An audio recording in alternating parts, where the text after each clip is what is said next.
Go now to Beijing. 1 week after meeting President Donald Trump in Singapore, North Korea's Kim Jong-un arrived there to brief Chinese President Xi Jinping.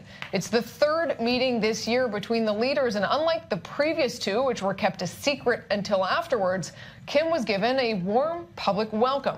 The meeting comes on the same day that the U.S. officially canceled its planned joint military drill with South Korea set for August, another big outcome of the Kim-Trump summit. So what now? Joining us from Washington is Abigail Grace. She's a research associate at the Center for a New American Security.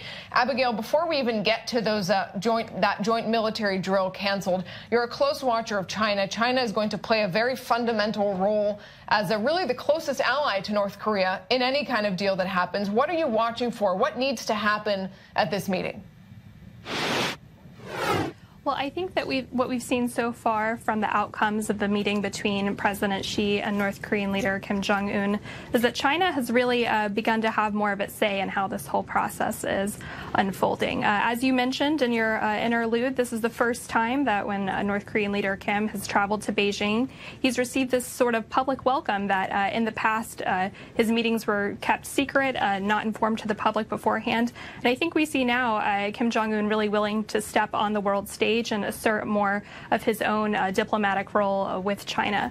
Another important thing to note is that in the joint statement released at the conclusion of the meeting, there was reference to China's own reform and opening up, and China acting as a model or a template for North Korea as it embarks on its future path. So I think that in the weeks ahead, you'll see China encouraging and shaping North Korea's moves, and this meeting is certainly no exception from that. Abigail, I want to get to the cancellation. We knew it was going to happen. It was made official today of that joint military drill between South Korea and the U.S.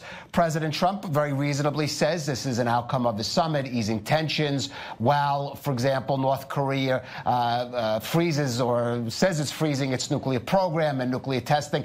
But I wonder if how is the rest of the region, China and the other countries, is there some kind of message for them that we should be aware of in the canceling of this exercise? Certainly. So China will no doubt be elated that the U.S. has decided to suspend these drills. If you'll notice, what we're seeing now is really the enactment of China's own solution for the North Korean crisis, which was a freeze for freeze proposal in which the United States and South Korea froze its military exercises in exchange for a North Korean freeze of its nuclear and ballistic missile testing. So really what we're seeing here is the enactment of the Chinese proposal and the Russian proposal, even though that might not be how the U.S. administration is couching it. So China has long perceived U.S. ROK joint military exercises as also a prelude to maybe hosting or performing some sort of invasion of China as well. So I think that they'll be happy for their own operating environment in the region that these exercises are diminished. Now, countries like Japan, who have been strong vocal supporters of U.S. ROK military exercises, will probably be disappointed that this has happened, especially given that South Korea is continuing with its exercises that simulate defending against a Japanese invasion of disputed territories. So mixed reactions from the region, but I think that China is certainly pleased with how it's playing out. And remember that rhetoric that President Trump used, calling these exercises provocative. That is exactly the kind of language that China and North Korea have tended to use when describing these drills. Absolutely.